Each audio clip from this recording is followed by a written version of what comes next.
Welcome to episode 57 of the Forward from 50 podcast, where we interview people over 50 who are pursuing new direction for their lives. It's an opportunity for men and women to tell their stories, their way, in their own words.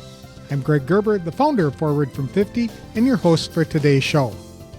Today I'm interviewing a 68-year-old man from Pennsylvania who fell in love with music 6 decades earlier, but finally found his voice after turning 50. Wyatt Timmins calls himself an okay singer, but he loves to tell stories, and he does so through the lyrics of songs he writes. He has held multiple jobs over the years, including sales, general labor work, driving a truck, and even working as a pastor. But his heart has always been inclined toward making music. Wyatt had a difficult childhood that was even more complicated in his teens after his father died. After participating in Teen Challenge, a Christian rehabilitation program, he was infused with the Word of God. That's where he felt a call to go into ministry. He did whatever he could to support his family, but after Wyatt turned 50, doors opened for him to step into temporary pastor roles to preside over Sunday services as a guest pastor. He was an early pioneer to podcasting and also produced CDs with faith-based messages and music, which he passed out at truck stops. Wyatt developed a real passion for working with truckers who are often on the road by themselves for weeks at a time without access to a church. To tell us how he turned his love for music into an opportunity to share his faith, please welcome Wyatt Timmins to the show. Thanks for joining me today, Wyatt. I really appreciate the time.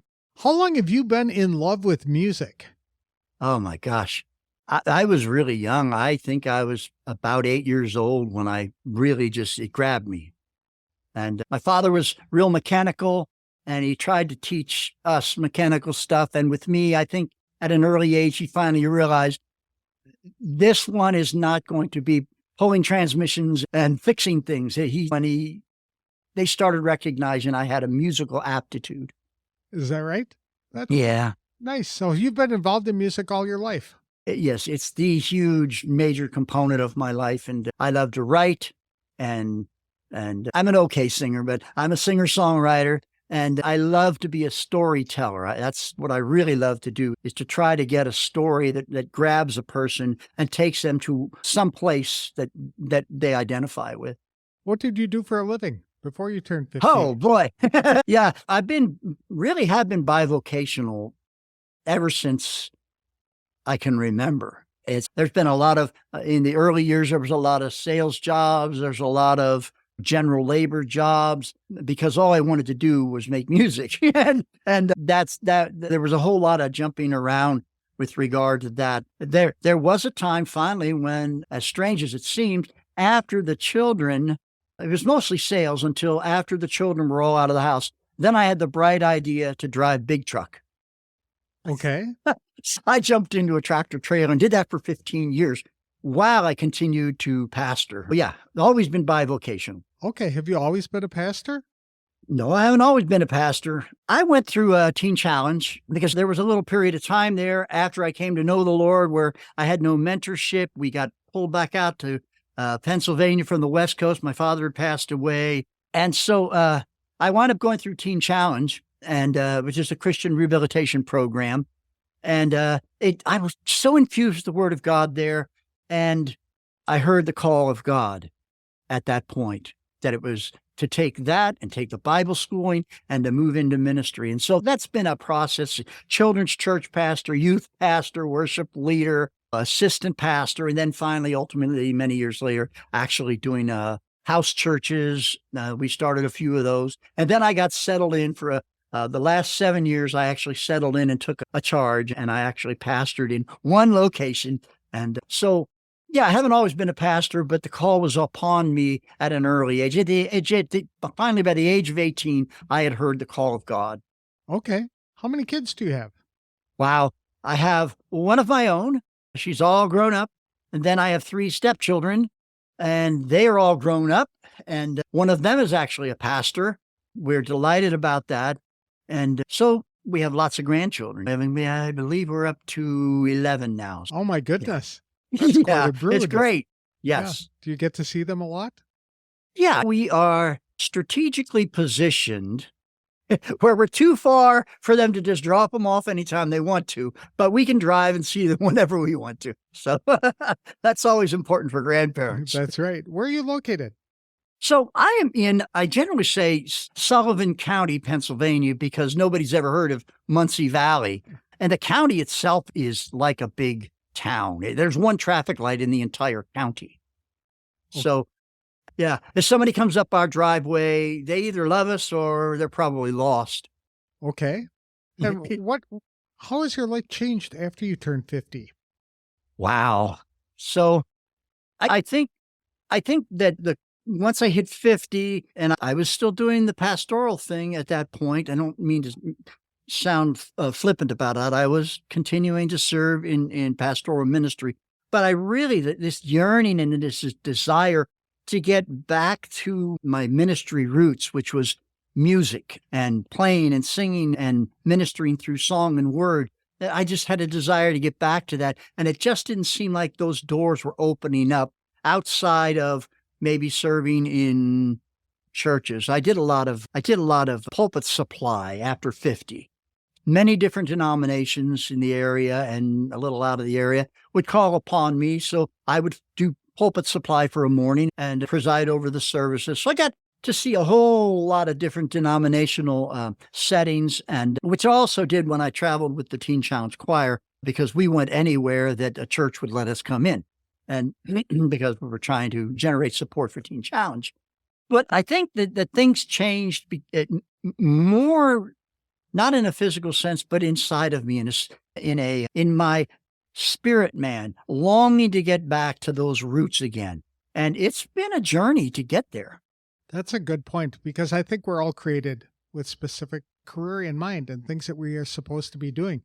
And given these talents and natural talents and these learned experiences that we pick up over the years, it's good to see that you're getting back into that now that you've settled down from the fatherhood role and embracing the grandfather role. It's exciting.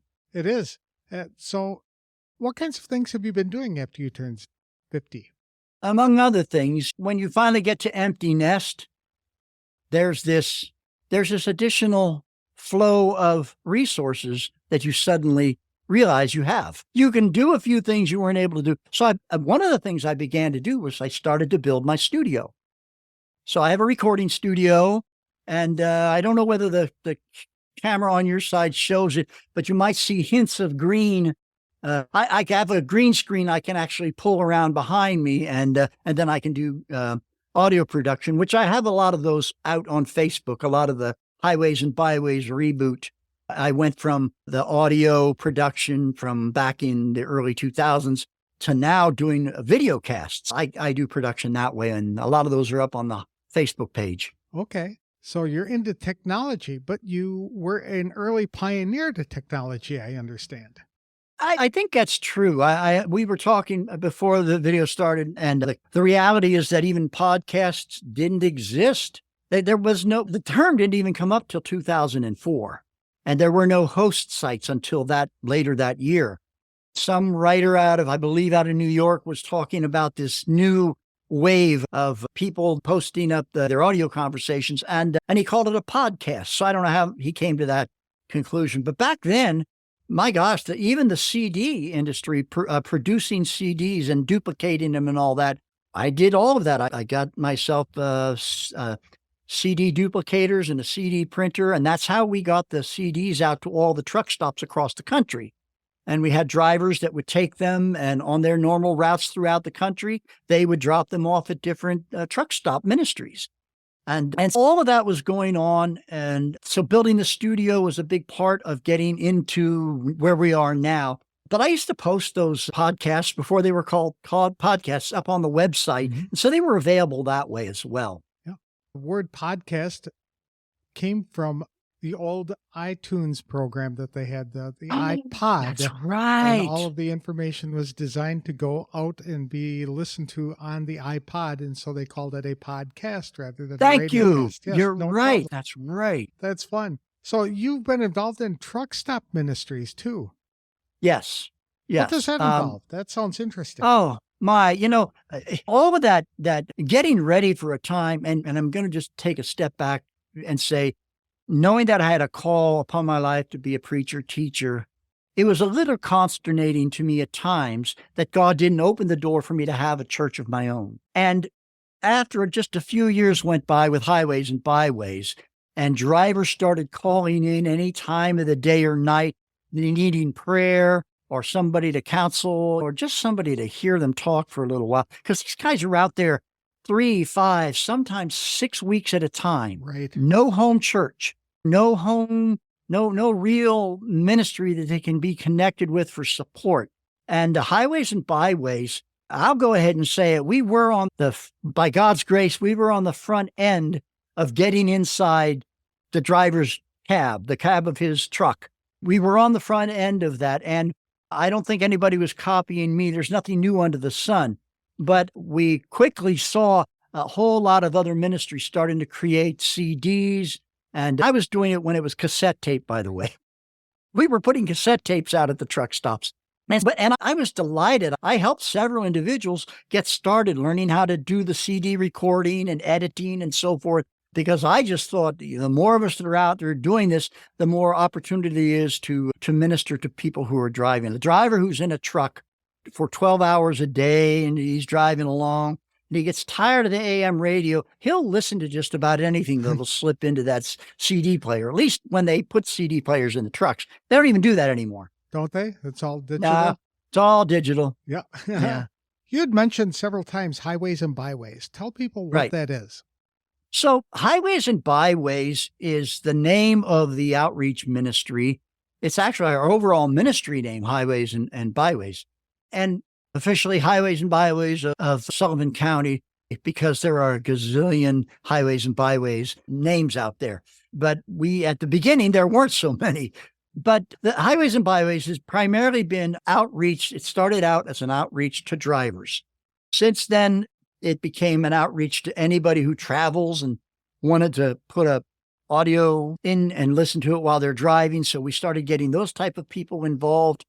But everything that happens ministry-wise, whether I'm asked to go do pulpit supply someplace, or even as I travel out here with this, what I'm hoping grabs momentum and gets traction, this whole Revival of the Heart tour that I'm hoping God will continue to allow to grow. All of that emanates out of the House of Prayer Ministries. We support a couple that are doing full-time ministry in Eswatini, which is South Africa. We support 2 individuals in Kenya. One of those is a woman who we've helped raise up so she has a bakery of her own. And another one is an evangelist that we support. House of Prayer Ministry does all of those things and more probably. Okay. Highways and Byways was providing audio messages that were faith-based, or was it also providing music? There was music in there. It was a real variety type of, I called it an audio magazine. Okay. Because if you go through a magazine, a physical paper one, there's a variety of things going on in there.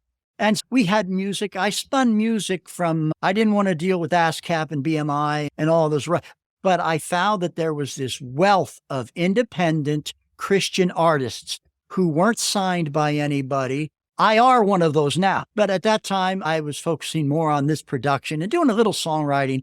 But so I spun their music. They were glad to get the exposure, so they would send me their CDs, and I still have the archives, a stack of just independent artists, and a couple of them have actually made it a little further along the line and signed with somebody, which is great, but nobody has to sign with a label anymore. You can do what I'm doing, and just about anybody can do that. So yeah, it was that. I fielded questions from drivers, Bible questions, spiritual related questions. And so there was Q&A time. Then I did something called an ETU, which is an end time update. And all it really was connecting scripture with some events. And I always tried to keep it real and not get into the sensationalism. My goodness, if you go to Facebook these days, everything that happens right now, they think that the coming solar eclipse, is some type of spiritual earmark. Right. And I don't win many friends when I say, wait a minute, why is this one a spiritual earmark? When we've had, I don't know what, a half a dozen of them in the last couple decades, but I always did try to keep it real, keep an eye on the movement of Israel and how close are they getting to building the temple, but not getting into too much sensationalism with that. So we tried to make a variety program that just, if you didn't like one thing, you just hit the button because the next track was probably something you'd like. That's cool. Targeting truckers is a good idea because you got a captive audience there. We did have a captive audience, but it has become a genuine challenge all over again. Okay. Those CDs that I was mentioning, long before they were being phased out from a technological point of view, the truck stop ownership was shutting it down. They didn't want religious content inside their buildings. And what happened most of the time, the truck stops would allow the chaplain who was ministering at that truck stop, they would give them a little space, a little table in the driver's room or right outside the driver's lounge, I should say. And they could set up a little table and CDs and tapes, cassette tapes, and literature could go there, all free for the taking for drivers. But they started shutting it down. And then we were limited to the places where there were still truck stop chapels. And they're little trailers. Mm-hmm. And so I was absolutely blessed and fortunate to work with a literal pioneer. She has gone on to be with the Lord many years ago now, but Chris Tackett from where's the acronym? But she was a truck stop minister back when her and her husband traveled a long time ago. We're going way back. And her husband would travel from truck stop to truck stop with pulling their trailer behind him with a tractor trailer. And then finally, when he passed away, she finally had to get stable someplace, and it was over the mountain from here at a truck stop that she was. So I had the opportunity to do a little pulpit supply over there and fill the pulpit there once in a while. She started to get a little more on in her years and had some physical issues. I actually stood in the gap over there for just a few weeks until they found somebody else. But I've always been involved there as well. Nowadays, I don't know who ministers over there or if there is, but it's really difficult. It is really difficult to get inside. Yeah, go ahead. By pulpit supply, you're talking about serving as a guest preacher, aren't you? Yeah, I'm sorry. Yeah, okay. I'm using that official lingo. But yes, a pastor goes on vacation, a pastor is sick or whatever, and then I would get called to come in and cover the day. I can imagine that it's more difficult to reach truckers because of satellites. They can get all their content around the clock and commercial free if they want to. If they want to pay for that, yes. And there's enough free stuff flowing around out there. And most of the time, all of those places, the Pandoras and even if you take the free version, the ads don't last but 30 seconds. And then you're back to 5 more songs or whatever. Right. But with regard to the truckers, now you got me rolling on this a little bit, and the challenge of getting inside the cab of the truck. Mm-hmm. That challenge now is bigger than ever because you don't have a physical CD to give them. It's a bit cost prohibitive. Most of the trucks will still have a USB port where you could plug a thumb drive into. So you could load them up on thumb drives, but it's not terribly cost effective. And you can't really get too much on that thumb drive to identify what it is. So the trick for us was to get one of those QR codes. Mm-hmm. And so we have business cards with the QR code on it. And so they can scan it right onto their phone. And then they go over to where our podcasts, it takes them right to where the podcasts are. And then they can just listen to all of them for free there. That's fun. Are truckers hungry in their faith? The ones who, listen, there's not a whole lot of difference. If I can go to just a short little ditty, we love to tell this story. We were at a Wynton Marsalis concert years ago, and he talked about his mentor. And at some point, Wynton Marsalis had said, history just repeats itself. And his old musical and life mentor said, no, actually, people are just people. You can say history repeats itself, but people are just people.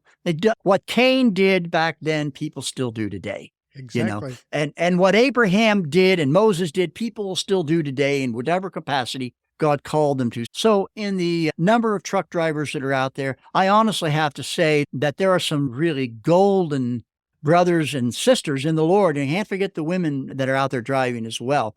And there's some powerful women trucker ministries too that are designed and focused right for the women. I think there's trucker angels. That the lady that does that is just so dedicated. She drives herself and she has a Facebook site and just ministers to the women. Yeah, I probably got off of the question you asked me in the first place, but it's a real challenge to find a way to get. So the hunger is there for those who seek the face of God, and the ones that don't, not so much. Right. It's also not profound. Sorry, it's just not terribly profound. It's a career where you can do a lot of running if you're running away from something as well, because you're out on the road alone. And I can imagine that when you're alone, God can really get a hold of somebody and they may have a lot of questions. So it's nice that you're providing this kind of service. And I honestly am in a more of a backseat situation to that these days. Not that I wanted it to be that way, but technology has really put a damper, I should say, on that. Well, there are some truck stop ministers out there. And when those drivers come to those truck stops and they're in that place where they are desperate for filling up that gap, that hole in their life, or they're going through a crisis in their life, those truck stop ministers who are faithful to be there, sometimes they sit there all day long and they don't see anybody, but they are there when they're needed.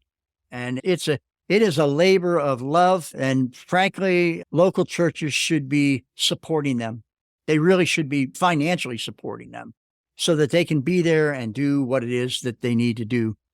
Yeah, that's a very good point. Now, your faith journey started many years ago. In fact, it's got a rather historical connection to it, doesn't it?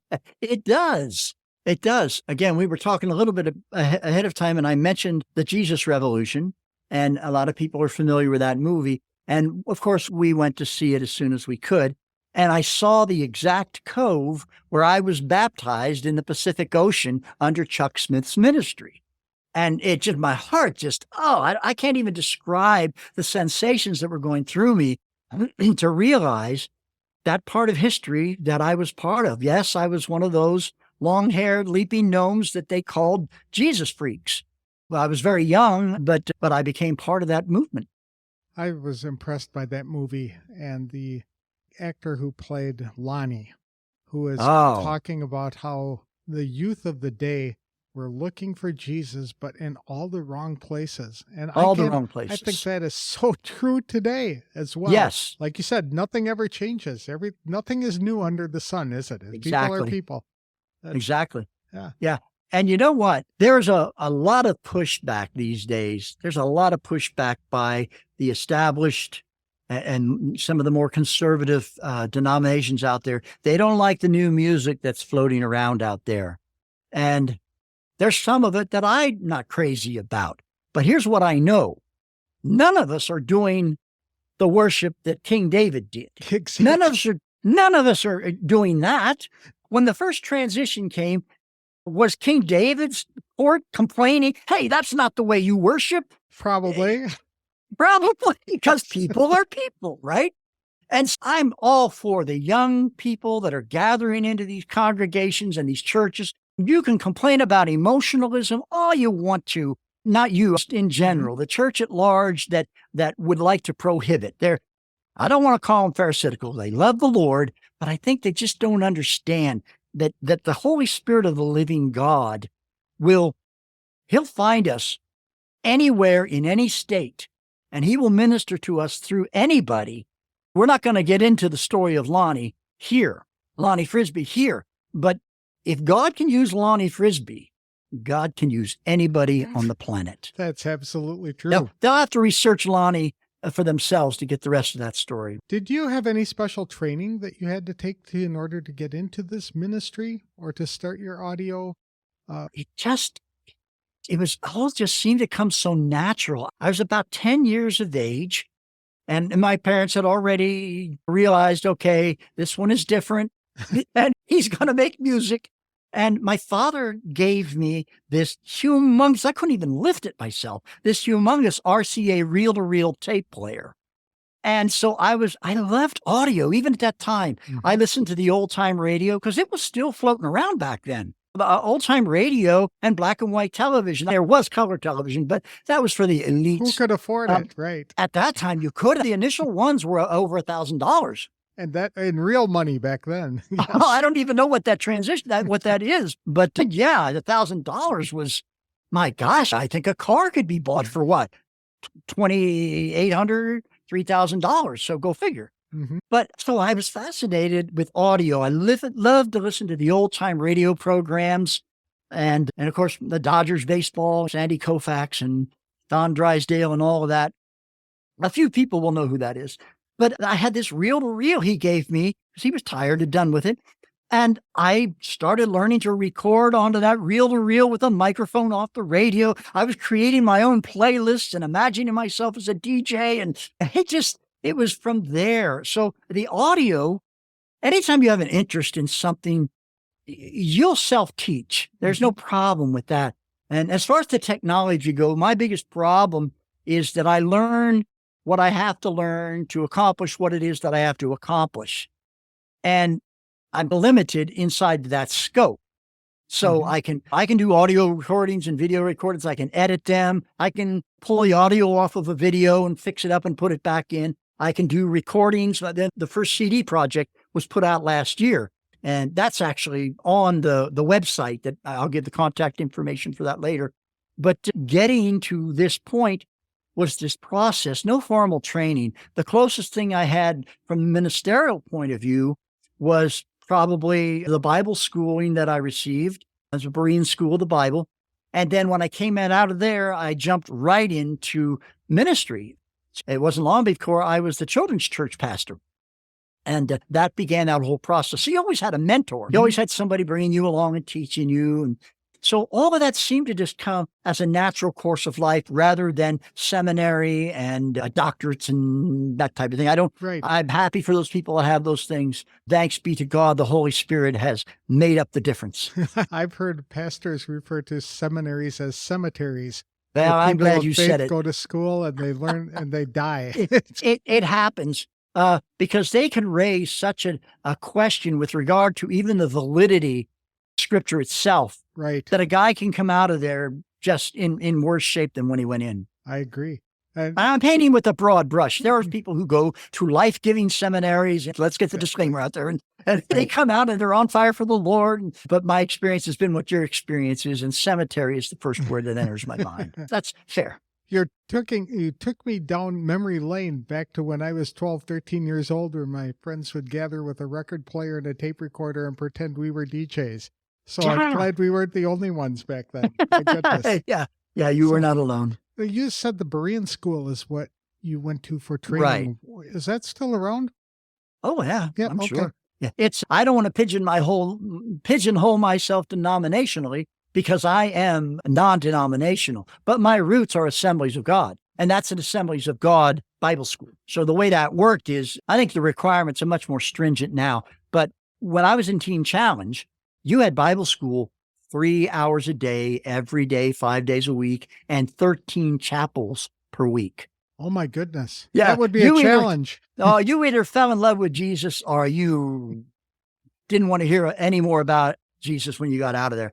And so they used the Berean School of the Bible study courses. Okay. So when you came out of there, you had completed the courses at that time. Now, like I say, they've piled on over the years. They've piled on so many more requirements. I think as the years go by and you need to learn a little more with counseling and get the basics of counseling and trauma ministry and that type of thing, I'm pretty sure that the courses have expanded to such a degree. But I got in under the radar. Grandfathered in that way. Yeah. And then I actually was ordained many years later from a non-denominational ministry out of Colbert, Georgia, Dr. Arnie Smith through Living Word International. He's gone on to be with the Lord too. Yeah. There's an official trail there for those who are just such a stickler that they need to see a piece of paper. I have the paper. Okay. Is that required to get the ministry jobs that you do when you're filling in at the pulpit? If it is, if they're that, I don't want to pass judgment, but if they're that stiff that they can't understand life experience, I'm probably not going to be a good fit anyway. Cause I'm a little direct ministry wise, and that's not comfortable in every application. And I don't know if I'm explaining myself well enough, but if I have the paper and if that's enough, fine. But if they want some type of college or seminary and they're not willing to recognize oh my gosh, this guy has been walking and serving the Lord Jesus in ministry capacities for the last 50 years, 50 plus. If they can't count that life experience, we're not going to be a good fit. I understand. How do you find the ministry jobs to do on a temporary basis? I have not been doing anything to promote myself that way. Wow. I'm a terrible self-promoter, and I'm not doing much of that at all. The last time I did a message was just we ordained our middle son last week. The Highways and Byways Ministry ordained him in his church. He's been a pastor for many years, but he never had that official recognition and ordination. And he's done the work. He has fulfilled 1 Timothy 3, the requirements. Okay. And we've watched him over the years, and it was time for this. It was time to advance him that way. And so I was able to bring a message. I hadn't brought a message anywhere for a couple years, actually. This whole desire to get back to the song and word ministry, which is where I really am focused now. I'm finally blessed to actually have the time to launch out into this. And so I believe those opportunities are going to start opening up as people invite me into their fellowships to bring song and word ministry. There's a lot of need for this kind of stuff in the marketplace as well. A lot of companies are developing these kind of ministries and hiring chaplains and things like that too. And it'd be a great opportunity for people over 50 to explore that if they absolutely. And I would love to be connected with some of those type of people and connections. I have no idea where they are or who they are, but I'd love to be able. By the way, do you know how hard it is to actually find an agent these days? Is it hard? Oh my gosh. Google one and there'd be 1,000 different You people. can Google them. You can Google them, but it's mostly money up front, and it's like self-publishing, and it's mostly secular. Okay, really? It's mostly there's a lot of secular agents out there, but to find a booking agent especially for what my heart is for the smaller congregations, right? And I don't care what name. They cannot afford a big name. I travel on a love offering, and if it's too far away, cover my travel and give me a place to lay my head for the night and that love offering, and I'm fine. It's not about the money at this point. It's about getting back to those spiritual roots that I am just dying to get back to. Exactly. Do you have an RV? I have a camper, a trailer, yes. So I could tote that around, but that would make traveling expenses big. It would today. Yes, absolutely. If you had to start your life over again, is there anything you do differently? You mean a do-over? Yes. I have a philosophy with regards to the do-overs. Okay.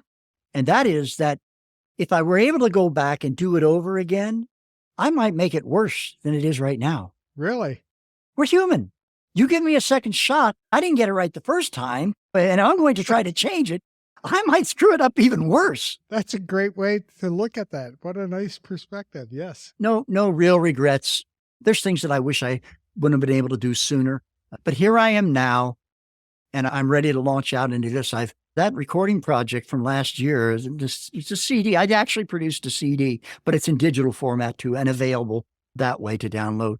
That was the first recording project I did in oh my gosh, I think 30 years. You have these hopes and dreams and desires, a passion inside of you, and sometimes it's a journey to get there. All the time, it's a journey to get there.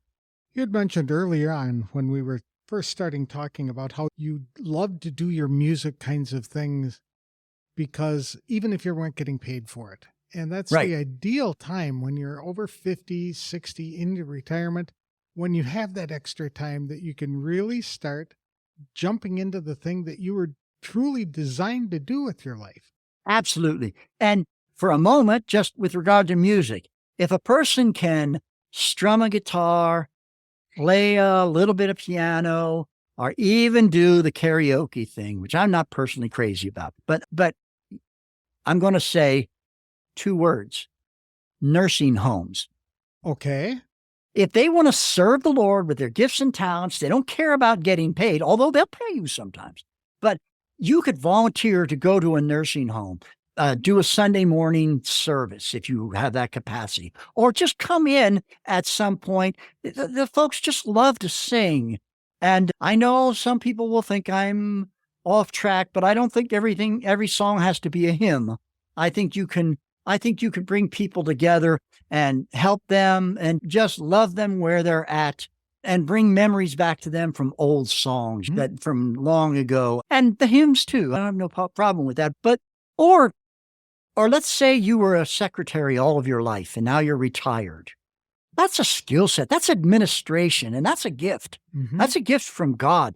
There are places that are dying for somebody to just give them a little bit of part-time service to help organize and straighten things out. And if you've got that much experience in your life in an administrative position, it's going to be a piece of cake for you to get somebody's situation in order if they're halfway there already. So I guess I could go on, and you might be able to pile on here a little bit and add to some other ideas. But yeah, over 50 and you want to serve the Lord with your gifts and your skills, whatever they are, it's not happening because you're not trying to make it happen. Right. You'd mentioned nursing homes, and I had completely passed over on that one, but you're absolutely right. Those folks could certainly use some help in spiritual matters. They're ending their life. They might have a lot of questions, but not only nursing homes, because that implies people who need the medical care and assistance in order to live the day-to-day. Sometimes. Retirement communities in general are popping up all over the nation. No, you're right. Yep. You're right. And so I said nursing homes because a number of the nursing homes have multi-level housing. You could go in there and be fully functional, still be driving your car. Right. And then they have assisted. And then you just move from building to building as time goes on.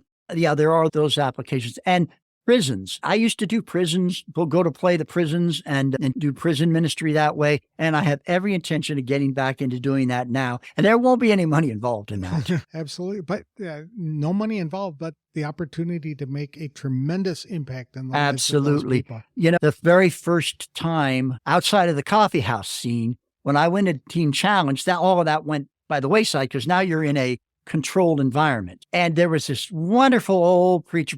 Boy, did this man love Jesus.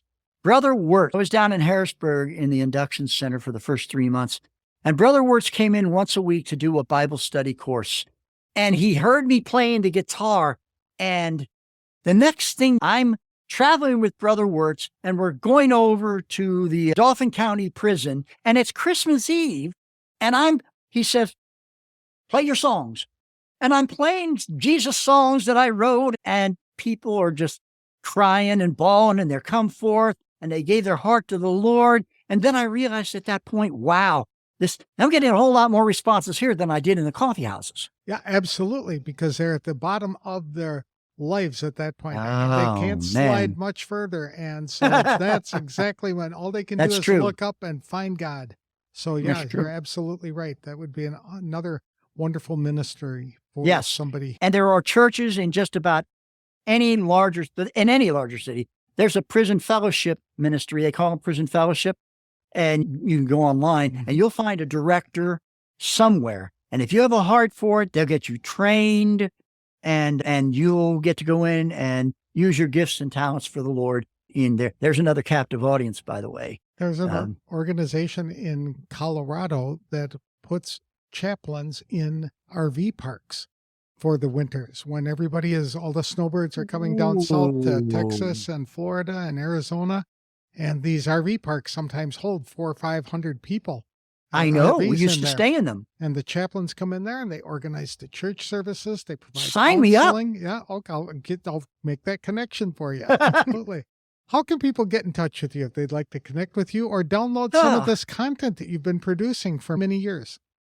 As far as the booking me for a song and word, or if you wanted to hear the music, and even if you wanted to actually buy some of it, it can all be done digitally, and you would go to WyattTimmins.com.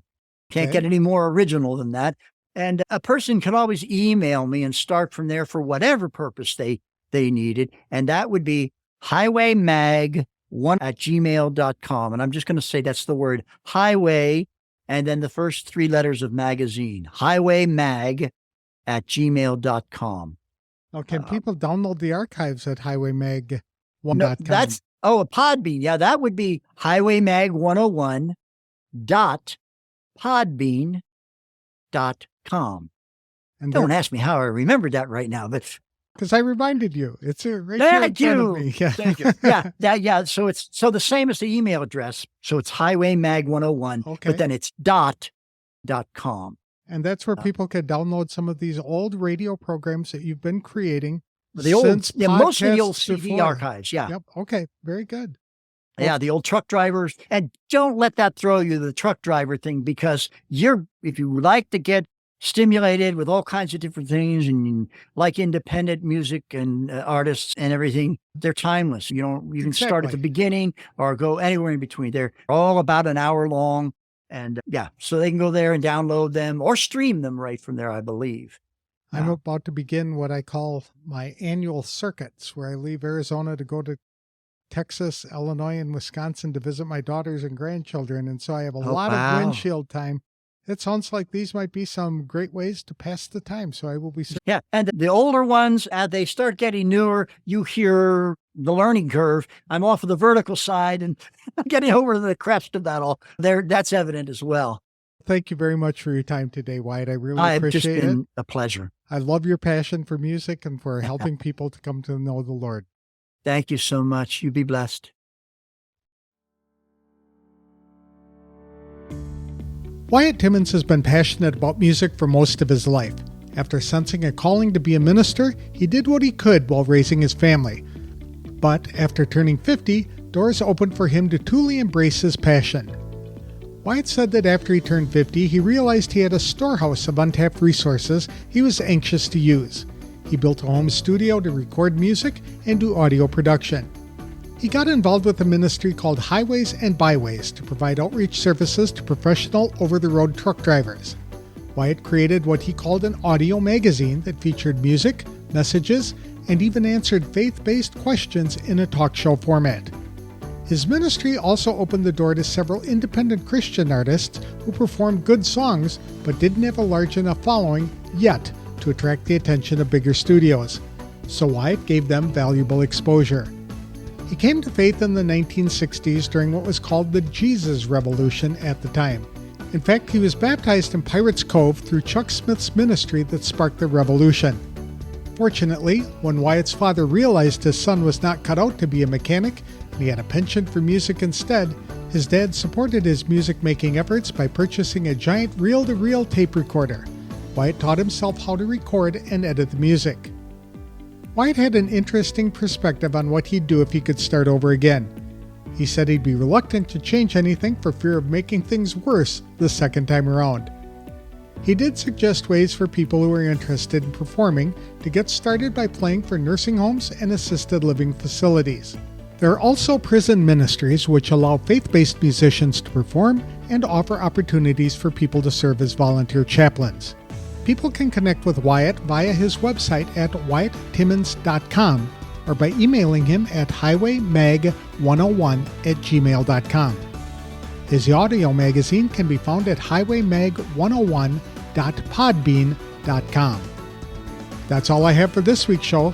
If you'd like help in identifying a purpose for your life or to get help planning your next steps, I'm offering a complimentary brainstorming session to members of the Forward from 50 Facebook community. For details, connect with me on Facebook or visit forwardfrom50.com. I'll have another inspirational interview on the next episode of the Forward from 50 podcast. Thanks for listening, and if you like this show, please consider leaving a review wherever you download the episodes.